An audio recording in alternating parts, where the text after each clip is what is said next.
Bonjour chers amis, j'espère que vous allez bien. Alors je vous propose dans cette vidéo de revenir sur ma prédication de dimanche dernier qui portait sur les textes du jour. Cette prédication, vous pouvez en avoir le texte intégral, vous voyez ici sur la page Verbi Dei Ministère, qui compte actuellement vous voyez, plus de 300 followers, comme on dit. Qu'ils sont beaux les pieds de ceux qui annoncent de bonnes nouvelles. Alors, Verbi Dei Ministère, pour la petite histoire, ça signifie ministre du Verbe de Dieu. Et il faut savoir qu'à l'époque de la Réforme, eh bien, les pasteurs réformés, souvent, signaient leurs documents, et leurs prédications, leurs textes théologiques de cette manière-là. Verbi Dei Ministère, qui signifie ni plus ni moins que ministre du Verbe de Dieu. Le pasteur est avant tout un ministre de la parole et des sacrements. Il est un serviteur de l'évangile. Donc cette prédication, vous voyez, vous pouvez la trouver ici. Donc je mettrai un lien en description de cette vidéo pour vous abonner à cette page. Vous avez donc les prédications ici aussi du dimanche précédent. Celui aussi, vous voyez ici, du 24 septembre, puisqu'actuellement je suis à N'Djamena, je suis au Tchad, et que je célèbre le culte tous les dimanches en ma qualité d'aumônier militaire. Voilà, donc vous avez aussi des prédications plus anciennes, mais là la nouveauté c'est que je vais essayer de faire aussi des vidéos autour de ces prédications. Voilà, pour ceux qui préfèrent d'ailleurs écouter plutôt que de lire. En tout cas là vous pouvez lire. Vous voyez qu'il y a même une illustration ici. Ici le texte il est là. Alors ça on va l'enlever. Hop. Voilà. Alors 2 secondes.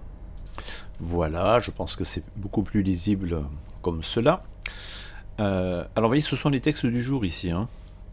Nous étions le 8 octobre. La parabole des vignerons homicides ou des mauvais vignerons, Matthieu 21, versets 33 à 43. Il s'agit aussi ici, vous voyez, les autres textes, donc Ésaïe 5, versets 1 à 7, Philippiens 4, versets 6 à 9.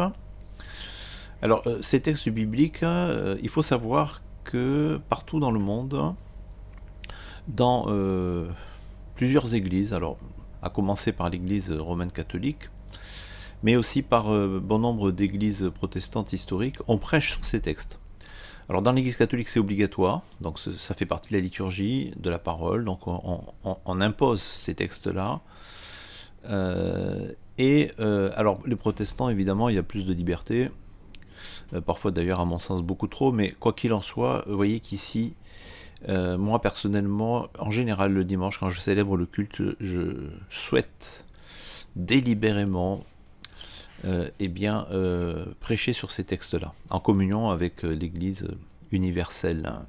Voilà, c'est important d'avoir cette dimension-là, à mon sens, de l'Église, et pour éviter ainsi le groupusculisme qui est parfois, hélas, et l'individualisme, l'apanage un peu trop du protestantisme, et notamment évangélique.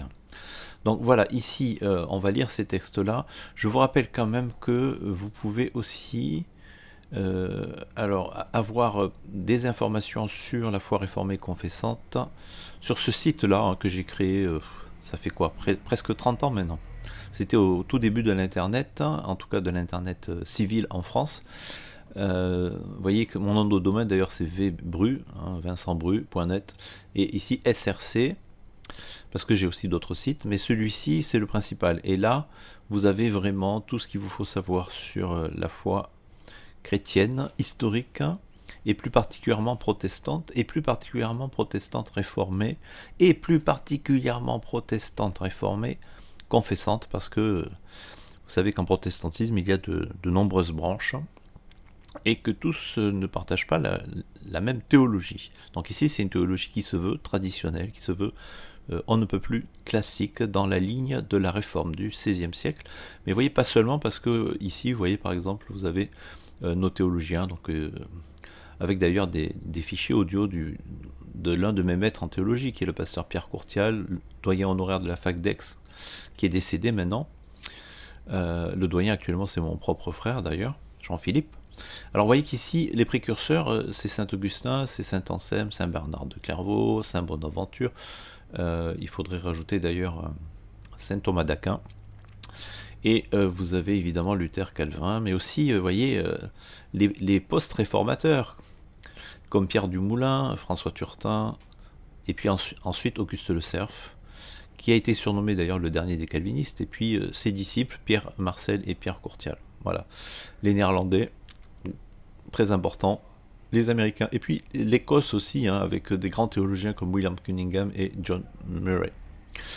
Vous avez ici, comme vous pouvez le voir, de nombreux fichiers audio, surtout des fichiers audio.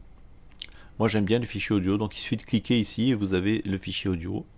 Vous voyez là, beaucoup de textes, soit des textes, soit des MP3 du pasteur Courtial, le mouvement réformé de reconstruction chrétienne, l'avenir du protestantisme, une nouvelle réformation, le combat de la foi, l'autorité de la parole de Dieu. Donc tout ça, c'est vraiment des textes fondamentaux.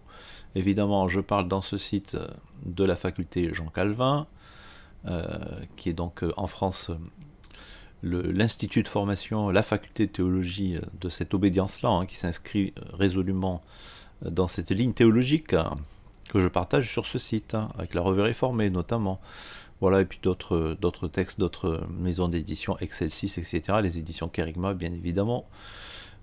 Voilà, donc je vous laisse y aller, bien sûr, vous pourrez voir tout ça dans le détail, mais là, l'objet de cette vidéo, c'est plus particulièrement cette prédication de dimanche dernier. Donc je vais y revenir, et j'y reviens d'ailleurs.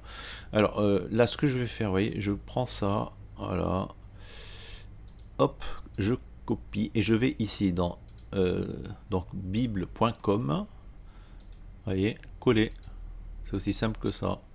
On va lire ce texte-là, parce que ça c'est le texte de ma prédication. Alors je choisis ici ma version. Alors on va prendre la nouvelle édition de Genève. Voilà. Oui, c'est ça. Et puis, alors 2 secondes. Voilà, nous y sommes. Parabole des vignerons. Alors, je lis ce texte-là. Écoutez une autre parabole. Il y avait un homme, maître de maison, qui planta une vigne. Il l'entoura d'une haie, il creusa un pressoir et bâtit une tour. Puis il la ferma à des vignerons et quitta le pays. Lorsque le temps de la récolte fut arrivé, il envoya ses serviteurs vers les vignerons pour recevoir le produit de sa vigne. Les vignerons, s'étant saisis de ses serviteurs, battirent l'un, tuèrent l'autre et lapidèrent le troisième. Il envoya encore d'autres serviteurs, en plus grand nombre que les premiers. Les vignerons les traitèrent de la même manière. Enfin, il envoya vers eux son fils, en disant « Ils auront du respect pour mon fils. » Mais quand les vignerons virent le fils, ils dirent entre eux « Voici l'héritier, venez, tuons-le, et emparons-nous de son héritage. » Et ils se saisirent de lui, le jetèrent hors de la vigne et le tuèrent. Maintenant, lorsque le maître de la vigne viendra, que fera-t-il à ces vignerons ? Ils lui répondirent, il fera périr misérablement ces misérables, et il affermira la vigne à d'autres vignerons. Pardon, il affermera. Qui lui en donneront le produit au temps de la récolte. Jésus leur dit, n'avez-vous jamais lu dans les Écritures, la pierre qu'ont rejetée ceux qui bâtissaient est devenue la principale de l'angle, c'est du Seigneur que cela est venu, et c'est un prodige à nos yeux. C'est pourquoi je vous le dis, le royaume de Dieu vous sera enlevé et sera donné à une nation qui en rendra les fruits. Celui qui tombera sur cette pierre s'y brisera. Alors je lis aussi les versets 44 jusqu'à 46, même s'ils ne font pas partie du texte du jour. Celui qui tombera sur cette pierre s'y brisera, et celui sur qui elle tombera sera écrasé. Après avoir entendu ces paroles, les principaux sacrificateurs et les pharisiens comprirent que c'était d'eux que Jésus parlait, et ils cherchaient à se saisir de lui, mais ils craignaient la foule parce qu'elle le tenait pour un prophète. Voilà pour le texte du jour. Alors on va aussi lire Ésaïe 5, versets 1 à 7. Et je vous laisserai lire vous-même Philippiens 4, 6 à 9. On va surtout s'inspirer de ces deux textes-là. Donc Ésaïe 5, 1 à 7. Donc voilà, je retourne sur ce site-là, bien pratique. Vous pouvez choisir ici votre version, vous voyez, Bible catholique Rampon, la Bible du Semeur, etc. Bible Martin, très bien. Nouvelle édition de Genève, donc ça c'est celle que j'utilise le plus souvent. Ça peut être aussi la seconde révisée. Bon, là pour le moment on reste sur ça. La NEG 79. Israël, la vigne de l'Éternel. Je chanterai à mon bien-aimé le cantique de mon bien-aimé sur sa vigne. Mon bien-aimé avait une vigne sur un coteau fertile. Il en remua le sol, ôta les pierres et y mit un plan délicieux. Il bâtit une tour au milieu d'elle et il y creusa aussi une cuve. Puis il espéra qu'elle produirait de bons raisins, mais elle en a produit de mauvais. Maintenant donc, habitants de Jérusalem et hommes de Juda, soyez juges entre moi et ma vigne. Qui avait-il encore à faire à ma vigne que je n'ai pas fait pour elle? Pourquoi, quand j'ai espéré qu'elle produirait de bons raisins, elle en a-t-elle produit de mauvais? Je vous dirai maintenant ce que je vais faire à ma vigne. J'en arracherai la haie pour qu'elle soit broutée, j'en abattrai la clôture pour qu'elle soit foulée aux pieds, je la réduirai en friche. Elle ne sera plus taillée, ni cultivée, les ronces et les épines y croîtront, et je donnerai mes ordres aux nuées afin qu'elles ne laissent plus tomber la pluie sur elle. La vigne de l'Éternel des armées, c'est la maison d'Israël, et les hommes de Juda, c'est le plan qu'il chérissait. Il avait espéré la droiture, et voici du sang versé, de la justice, et voici des cris de détresse. Seigneur, enseigne-nous la vérité, ta parole est la vérité. Amen. Encore une fois, Jésus s'adresse à ses interlocuteurs, et ici encore les chefs religieux, en parabole. Et cette parabole ajoute des éléments nouveaux aux deux autres qui ont fait l'objet de ma prédication lors de nos deux derniers cultes. Allez voir donc sur Verbidei Ministère pour ces prédications-là. Ces trois paraboles nous parlent d'une vigne et de son propriétaire. La première fait intervenir dans le récit des ouvriers embauchés à différentes heures de la journée et auxquels le propriétaire donne le même salaire, un denier, y compris aux ouvriers de la dernière heure ou de la 11e heure. Le sens de cette parabole, nous l'avons vu ce dimanche-là, c'est que dans le royaume de Dieu, tout est grâce, le salut, c'est cadeau, c'est gratuit. Peu importe l'heure de la journée à laquelle vous avez répondu à l'appel de Dieu pour aller travailler dans sa vigne. La deuxième parabole fait intervenir les deux fils du propriétaire. Le propriétaire qui donc demande à ses deux fils d'aller travailler dans sa vigne. Le premier dit non, mais en fait c'est oui, il se rétracte et puis il y va. Et puis le second dit oui, mais en fait c'est non. Dans le royaume de Dieu, ce qui compte, chers amis, c'est la sincérité. C'est le fait de se reconnaître pécheur. Sans cela, c'est comme si ton oui voulait dire non, en réalité. Le oui de l'homme au Christ est la condition d'entrer dans le royaume de Dieu, ni plus ni moins. On peut avoir dit oui à Moïse et aux prophètes, comme c'était du reste le cas en Israël à l'époque du Christ, à l'époque de Jésus. Dire non au Christ, lui qui est le Fils unique de Dieu, c'est comme dire non à tout. Et c'est dire non à Dieu, et c'est s'exclure ainsi du royaume. Et puis voilà notre troisième parabole, avec aussi cette même thématique de la vigne. Nous avons le maître de la vigne, évidemment, le propriétaire, et comme élément nouveau par rapport aux deux autres paraboles, eh bien, il est question ici de vignerons, pas très nets, voire pas nets du tout, et puis aussi des serviteurs, donc les serviteurs du propriétaire de la vigne, et enfin son fils unique. Et nous avons ici donc les personnages du récit. Alors, les serviteurs et le fils du propriétaire, ça c'est ce que nous apprenons dans notre texte, se font massacrer, ni plus ni moins, par les vignerons, qui s'avèrent être de véritables brigands, j'insiste là-dessus, et je suis gentil en utilisant ce terme de brigand, car en réalité ce sont plutôt des criminels, parce que ce sont des homicides, des meurtriers. Et j'ai envie de dire de la pire espèce, parce qu'ils s'en prennent, vous voyez, au fils du propriétaire, à ses serviteurs, et nous verrons qu'ils le font aussi par appât du gain.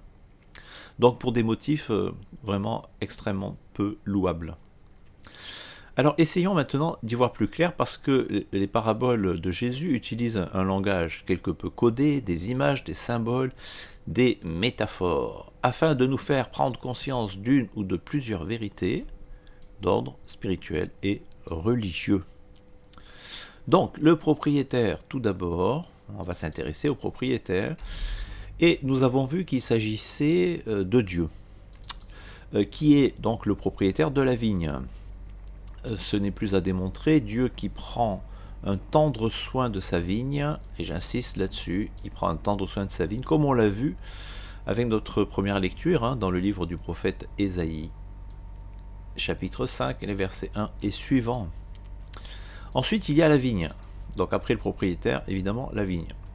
Alors la vigne, elle représente l'Église, celle de l'ancienne disposition de l'Alliance, c'est-à-dire Israël, le peuple d'Israël, et puis celle de la nouvelle disposition, c'est-à-dire la communauté de tous ceux qui croient et qui ont répondu, ce faisant, à l'appel de Dieu.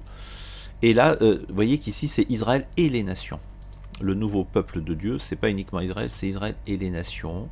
Alors on verra qu'Israël occupe toujours un statut particulier dans l'histoire de la rédemption et l'histoire de la révélation. Mais vous voyez qu'ici, on verra plus tard d'ailleurs, plus loin, avec l'histoire de l'olivier franc et puis de l'olivier sauvage.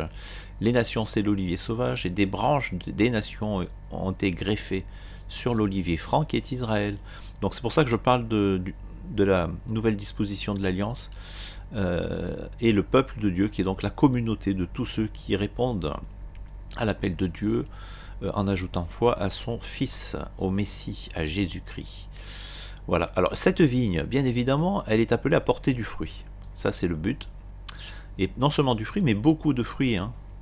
Porter du fruit en étant sel de la terre. Alors ça, vous savez, Matthieu 5, le sermon sur la montagne, c'est magnifique. C'est vous qui êtes le sel de la terre, c'est vous qui êtes la lumière du monde. Alors on va y revenir, bien évidemment, mais ça, c'est porter du fruit. En réalité, on ne peut pas être sel de la terre et lumière du monde si on ne porte pas assez de fruits. Donc le but, c'est véritablement de changer le monde, que l'Église change le monde, qu'elle attire le monde à elle. C'est pas au monde d'attirer l'Église à lui, c'est à l'Église d'attirer le monde à elle en se distinguant du monde. Vous voyez, là je sors du texte, mais parce que, vous voyez, aujourd'hui, il y a cette tentation dans beaucoup d'églises, et notamment les églises dites historiques, de se confondre aux modes du temps présent, de suivre les modes, au lieu de se distinguer de celui-ci, du monde présent, du temps présent. Or, l'apôtre Paul dira, ne vous conformez pas au siècle présent, mais soyez métamorphosés, etc., etc., par la parole de Dieu. Il ne faut pas suivre les modes, il faut suivre, évidemment, la volonté du Seigneur dans sa parole. Alors, il nous faut dire un mot maintenant sur les vignerons. Les vignerons, qui sont-ils dans cette parabole ? Alors, on sait ce qu'ils représentent, ça on va y revenir dans le contexte, mais concrètement, on ne sait pas d'où ils viennent ces vignerons, on ne sait pas à quel moment ils ont été embauchés, où le propriétaire de la vigne est allé les chercher, à quelle heure il est allé les chercher, contrairement à la parabole des ouvriers de la 11e heure. Autant dire qu'on ne sait pas grand-chose à leur sujet, on ne sait pas grand-chose d'eux. Et tout ce que l'on sait, c'est qu'ils sont censés s'être occupés de la vigne durant un certain laps de temps, donc durant une durée déterminée, et puis à un moment donné, sans doute au moment des vendanges, eh bien ils sont appelés à rendre des comptes. Ce qui est normal.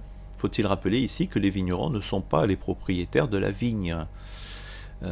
Ils sont comme les travailleurs de la première parabole, des employés, des travailleurs circonstanciels, c'est-à-dire que ça aurait pu être d'autres travailleurs. Ça, c'est le choix du patron. Et il n'y a bien évidemment aucun mal. Là, j'ouvre une parenthèse, parce que c'est important, me semble-t-il, quand on lit un texte de l'Écriture, eh bien, d'en montrer toutes les applications pour aujourd'hui, en situant ce texte-là dans son contexte historique, mais aussi par rapport à notre propre contexte. Finalement, ce texte-là, il y a plusieurs niveaux de lecture. Et là, j'ai envie, vous voyez, ici, de faire cette parenthèse, là, d'ouvrir cette parenthèse, en insistant sur le fait que, eh bien, il n'y a aucun mal à être un employé. Et au fond, c'est quoi ce statut d'ouvrier, ce statut d'employé? Dans cette parabole aussi, on apprend des choses, et puis évidemment dans la Bible tout entière. Et ce que j'ai envie de dire ici, c'est que la Bible ne tient pas de discours à la Karl Marx au sujet de la lutte des classes. Et il n'y a pas d'opposition dans l'écriture sainte entre maître ou patron et ouvrier, ou en tout cas pas d'opposition naturelle. Il y a des réalités économiques dans notre monde qui font que tous ne peuvent pas être patrons et que tous ne peuvent pas non plus être ouvriers. Il y a les deux, et les deux sont appelés à travailler ensemble pour le bien commun. Le commandement honore ton père et ta mère, afin que tes jours se prolongent, s'applique aussi ici entre maître et serviteur. Honore ton père et ta mère. Plusieurs textes, notamment chez l'apôtre Paul, le montrent clairement. Celui qui occupe la fonction de maître doit rémunérer correctement ses employés, car l'apôtre Paul d'ailleurs dira « l'ouvrier mérite son salaire ». L'ouvrier en contrepartie doit être loyal. Et là on va y revenir par rapport à notre parabole. Parce que normalement, ce qui est dans l'ordre des choses, ce qui est conforme à la volonté de Dieu, ce qui est conforme à sa loi, eh bien c'est que l'ouvrier se doit d'être loyal envers son employeur, auquel il doit le respect, car la relation entre maître et serviteur est aussi une institution divine, dite créationnelle, c'est-à-dire qu'elle est valable non seulement pour les croyants, mais aussi pour les non-croyants. C'est quelque chose qui regarde la société dans son ensemble, au même titre par exemple que la famille, le mariage ou l'État. Dans ce contexte-là, l'attitude des vignerons est proprement, et là on va s'attacher à montrer, l'attitude des vignerons, elle est proprement inacceptable et inexcusable. Alors peut-être que des révolutionnaires radicaux pourraient cautionner leurs actes, car la violence va en général de pair avec l'esprit de la révolution. Mais en tant que chrétiens, comment ne pas condamner fermement leurs crimes abominables envers des innocents? Et voyez comment ne pas penser ici aussi à tous ces attentats terroristes dont notre pays a hélas été l'objet, a été témoin. Et puis encore aujourd'hui, voyez, ces derniers jours en Israël, tout ceci est bien triste. En tant que chrétien, on se doit de condamner fermement ce genre de crime. D'abord, voyez que les vignerons, ils s'en prennent aux serviteurs du maître. Une première fois, puis une deuxième fois, verset 35. Ils se saisirent des serviteurs, frappèrent l'un, tuèrent l'autre, lapidèrent. Vous vous rendez compte, ils lapident le troisième. C'est terrible, la mort par lapidation. Et enfin, ils s'en prennent à son fils, qu'il passe aussi au fil de l'épée. Et le texte dit que, voyant le fils du propriétaire arriver, les vignerons se dirent entre eux, voici l'héritier, venez, tuons-le, et nous aurons son héritage. Voici, frères et sœurs, le nerf de la guerre, la raison de tous les conflits dans notre monde, à savoir l'appât du gain. L'appât du gain. Venez, tuons-le, nous aurons son héritage. Le culte voué au dieu Mammon, au dieu argent, à cette idole froide et sans âme qui asservit les peuples sans que jamais il n'y ait de cesse. Les gens envieux tuent pour de l'argent, nous le savons bien, la jalousie, la cupidité et aussi la volonté de puissance. Ces vignerons, nous les connaissons bien, nous ne les connaissons que trop bien, ils ressurgissent à chaque époque, avec une vigueur toujours renouvelée, car il est plus facile de détruire que de construire. Combien de morts au nom de telle ou telle idéologie?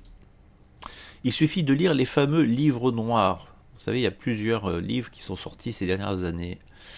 Le livre noir du communisme, le livre noir de ceci, le livre noir de cela. Alors faites vos recherches sur Internet pour vous en rendre compte. Et puis lisez ces livres, vous verrez que le 19e et le 20e siècle n'ont hélas pas été épargnés à ce titre-là. On tue, on assassine, on guillotine évidemment, comment ne pas penser à la terreur de 1793 au moment de la Révolution française. On enferme dans des goulags, révolution russe, des camps de concentration.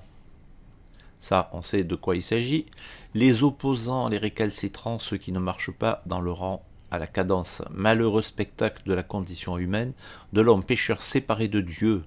L'Évangile nous invite à une toute autre révolution, la révolution de l'amour.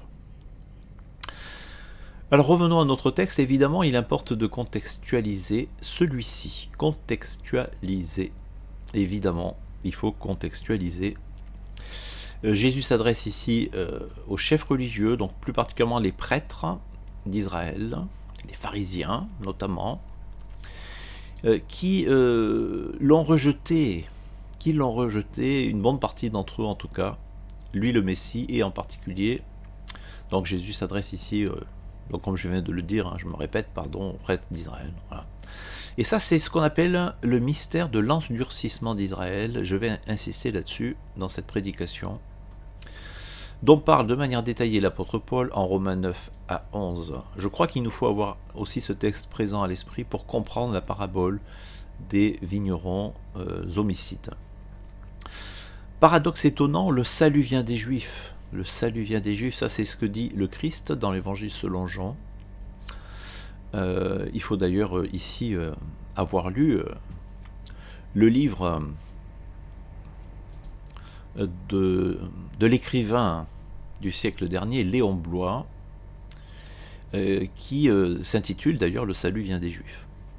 Léon Bloy, Le salut vient des Juifs. Et vous voyez, c'est tout à fait biblique, donc le Christ lui-même le dit. Et vous voyez, ces mêmes Juifs, certains d'entre eux, je dis bien certains d'entre eux, puisque évidemment ça ne concerne pas tout Israël, mais certains d'entre eux, en tout cas, hélas, la majorité d'entre eux n'ont pas su voir ni comprendre au moment de la venue du Messie, et ils sont passés à côté du chemin tracé par Dieu. D'ailleurs, l'Évangile selon Jean nous dit, Jean 1, la lumière est venue chez les siens, c'est-à-dire en Israël, chez les Juifs. Jésus était juif, ne l'oublions pas. Mais les siens ne l'ont pas reçu.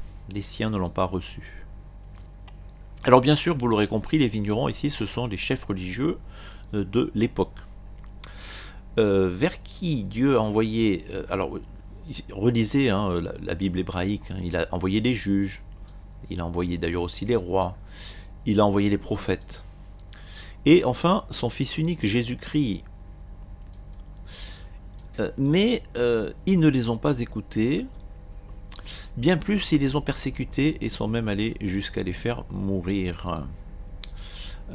Encore une fois, il ne s'agit pas de tout Israël, mais d'une partie d'Israël, notamment au niveau pour ce qui est des prêtres. Il y a souvent eu un conflit entre la prêtrise et la prophétie, entre les prêtres et les prophètes. Alors, en Romains 9, l'apôtre Paul se désole de cet endurcissement partiel d'Israël, et il dit pourtant que Dieu n'a pas rejeté son peuple. Dieu n'a pas rejeté son peuple. Il dit aussi que nous autres païens avons été greffés sur l'olivier franc, c'est-à-dire Israël, et que c'est la raison pour laquelle il ne nous faut pas mépriser les Juifs en tant que peuple dans l'histoire, et puis prier individuellement, bien évidemment, mais qu'au contraire, il nous faut prier pour que leurs yeux s'ouvrent, humblement, parce qu'il existe une histoire particulière, ça je le crois très, très fermement. Je crois qu'il existe toujours, aujourd'hui encore, quelque chose de particulier entre Dieu et Israël, en vertu des promesses de l'alliance faite à Abraham, évidemment. Et cette histoire, rien ne permet de dire qu'elle est aujourd'hui terminée, ou avec la chute de Jérusalem, par exemple, en 70. Pourquoi cette histoire-là, avec cette alliance, avec ces promesses, serait-elle tout à fait devenue caduque? Alors je lis en Romains 9, Versets 1 et suivant. Je dis la vérité en Christ, je ne mens pas. Ma conscience m'en rend témoignage par le Saint-Esprit. J'éprouve une grande tristesse. Et j'ai dans le cœur un chagrin continuel, car je voudrais moi-même être anathème et séparé du Christ pour mes frères. Vous voyez qu'il appelle les Israélites mes frères, l'apôtre Paul, l'apôtre des païens. Mes parents selon la chair, parce que, évidemment, là il y a une dimension tout à fait charnelle, historique, héréditaire, puisqu'on est juif par sa mère, comme vous le savez, descendants d'Abraham selon la chair, qui sont les Israélites. Donc là, Paul est clair là-dessus, il parle des Israélites, à qui appartiennent. Alors, les Israélites, notez bien que aux Israélites appartiennent l'adoption, c'est pas rien, la gloire, les alliances, y compris la nouvelle alliance, évidemment, qui s'adresse d'abord au peuple juif avant de s'adresser aux païens, la loi de Moïse en l'occurrence, le culte, les promesses. Vous imaginez toute la richesse ici qui appartient en propre aux Israélites, du fait de l'alliance de Dieu avec leur père Abraham, et aussi les patriarches. Et de qui est issu selon la chair? Le Christ, parce que Jésus-Christ était juif, qui est au-dessus de toute chose, Dieu béni éternellement. Amen. Alors il faut absolument lire aussi ici le chapitre 11. Il faut tout lire, chapitre 9 à 11, mais le chapitre 11 en particulier, dont voici quelques extraits. Verset 1, « Je dis donc, Dieu a-t-il rejeté son peuple? Loin de là. » Vous voyez, Dieu n'a pas rejeté son peuple. « Car moi aussi, je suis israélite, de la postérité d'Abraham, de la tribu de Benjamin. » Dieu n'a pas rejeté son peuple qu'il a connu d'avance. Verset 7, « Quoi donc? Ce qu'Israël cherche, il ne l'a pas obtenu, mais les élus l'ont obtenu. » Les élus dont fait partie d'ailleurs l'apôtre Paul, les élus qui étaient juifs au départ.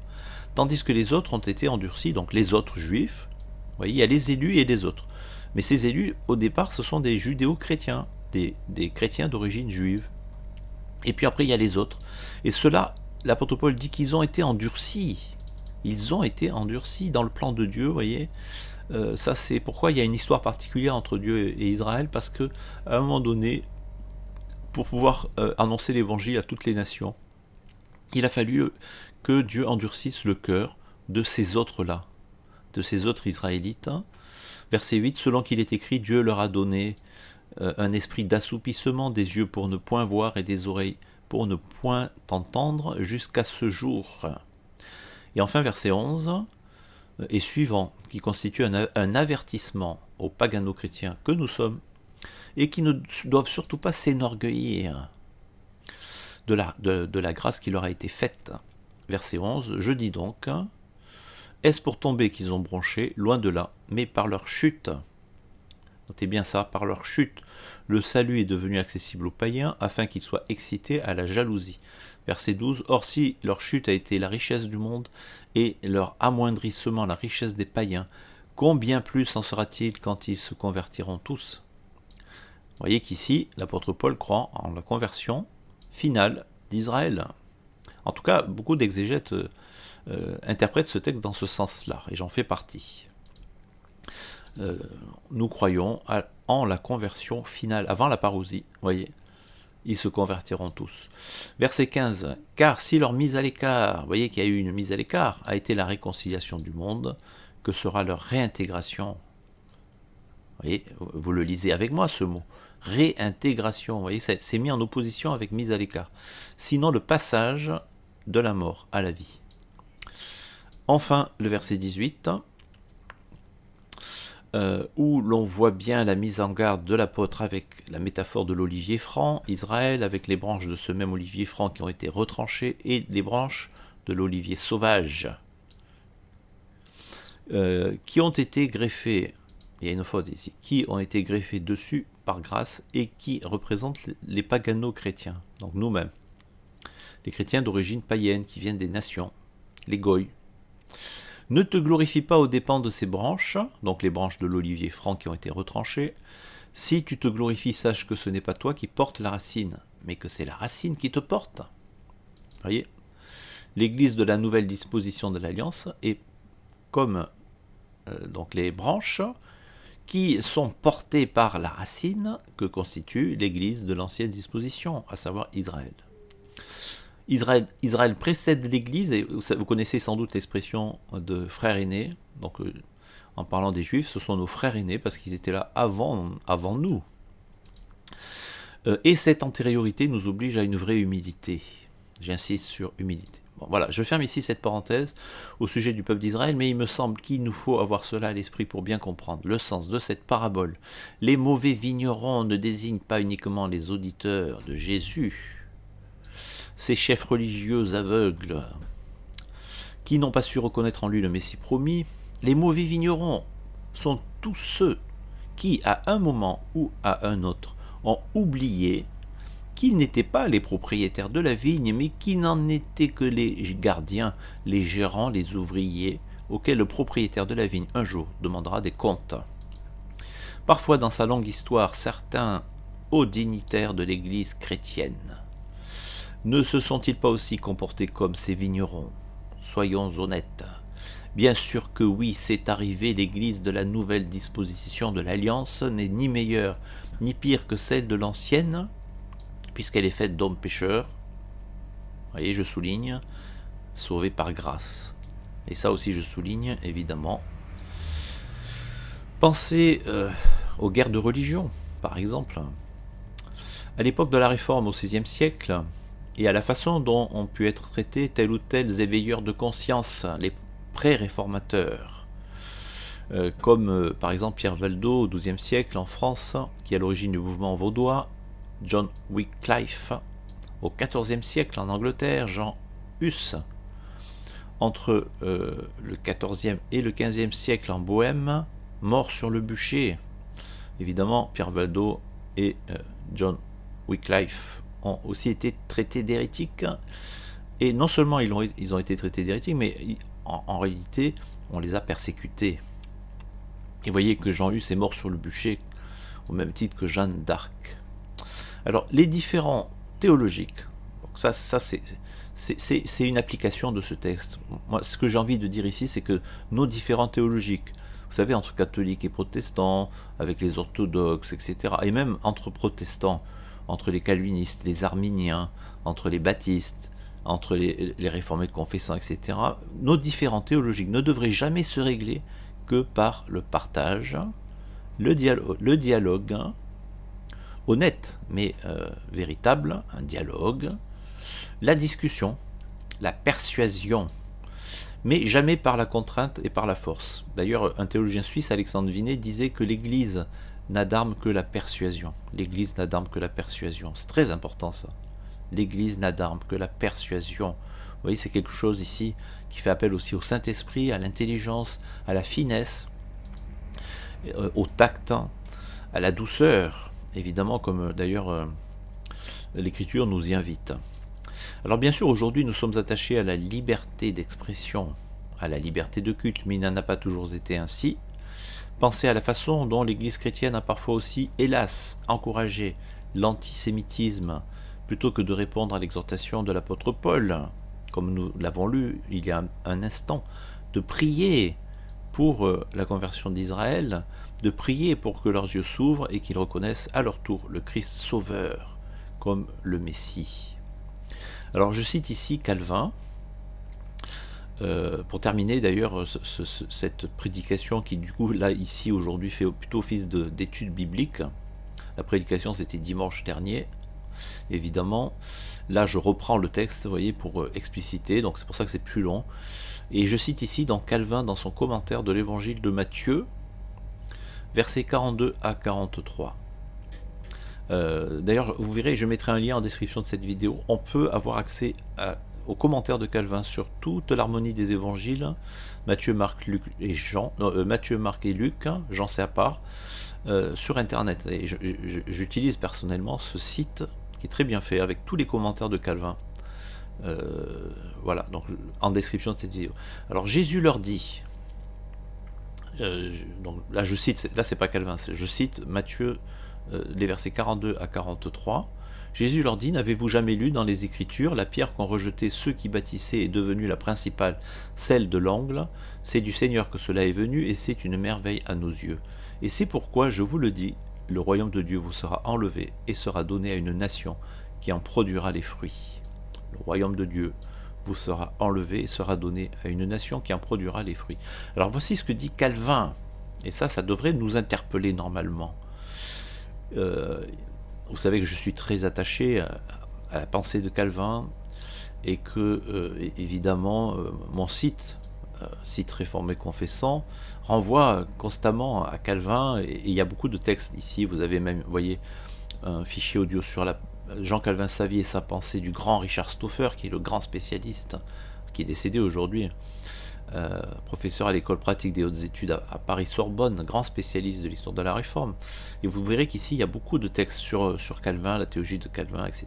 Vous avez aussi la Confession de foi de La Rochelle, qui est de la plume de Calvin.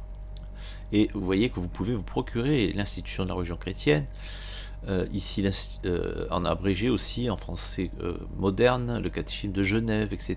Et vous avez un certain nombre de ces textes ici, donc disponibles sur ce site-là.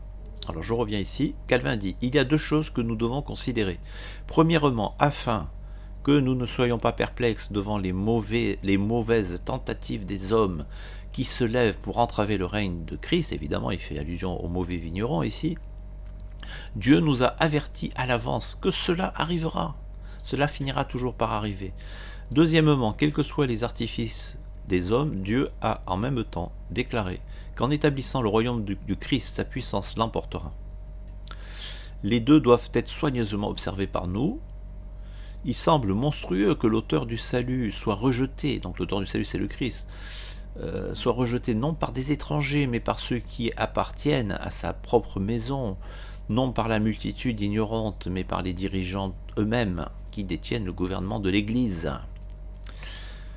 Contre une telle folie étrange des hommes, notre foi doit être fortifiée afin qu'elle ne cède pas par la nouveauté de l'événement. Nous percevons maintenant à quel point cette prédiction est utile, qui soulage les esprits pieux de la terreur qui serait autrement produite par le spectacle lugubre, car rien n'est plus déraisonnable que le fait que les membres se dressent contre la tête. Les vignerons, je vous rappelle que les vignerons ce sont les prêtres, et donc aussi les pasteurs, et donc aussi les prêtres, et donc aussi tous ceux qui sont censés être ministres de la parole de Dieu, mais qui parfois, vous voyez que c'est pas parce qu'on a l'étiquette d'homme de Dieu qu'on en est véritablement un, et on peut devenir un vigneron homicide. Et Calvin dit que rien n'est plus déraisonnable que le fait que les membres se dressent contre la tête, les vignerons contre le propriétaire, contre le Christ, contre la vérité de l'Évangile, contre la vérité de la parole de Dieu, les conseillers contre leur roi, et que les constructeurs devraient rejeter la fondation du bâtiment. Alors en conclusion, je dirais ceci, il y aurait beaucoup à dire encore là-dessus, mais je vais m'arrêter là, évidemment, pour faire une vidéo de moins d'1 heure. En conclusion, je dirais ceci: le fait d'être appelé à œuvrer dans la vigne du Seigneur nous confère une responsabilité, en particulier quand on est pasteur ou prêtre, celle de, ou ancien d'ailleurs, hein, ou diacre, celle de demeurer fidèle et loyal à l'égard du propriétaire de la vigne, c'est-à-dire Dieu, et donc de sa parole, sola scriptura, tota scriptura, l'écriture seule, toute l'écriture. L'histoire de l'Église, chers amis, est jalonnée de périodes, et je le dis avec larmes, de fidélité, mais aussi d'infidélité. Et cela ne doit pas nous surprendre, et nous sommes aujourd'hui dans une période d'infidélité, à bien des égards, quand nous voyons ce que les églises parfois enseignent, quand on voit à quel point l'église ressemble au monde, eh bien, vous voyez que nous ne sommes plus au moment de la réforme, où l'église revient à la parole de Dieu, mais nous sommes à bien des égards, pas dans toutes les églises évidemment, il ne s'agit pas de tous les chrétiens, mais nous sommes dans une période difficile, où toutes les branches du protestantisme et de la chrétienté traversent des turbulences théologiques qui les font douter de la vérité de la Bible, de la parole de Dieu, de la grâce, de la résurrection du Christ, etc., etc., des miracles.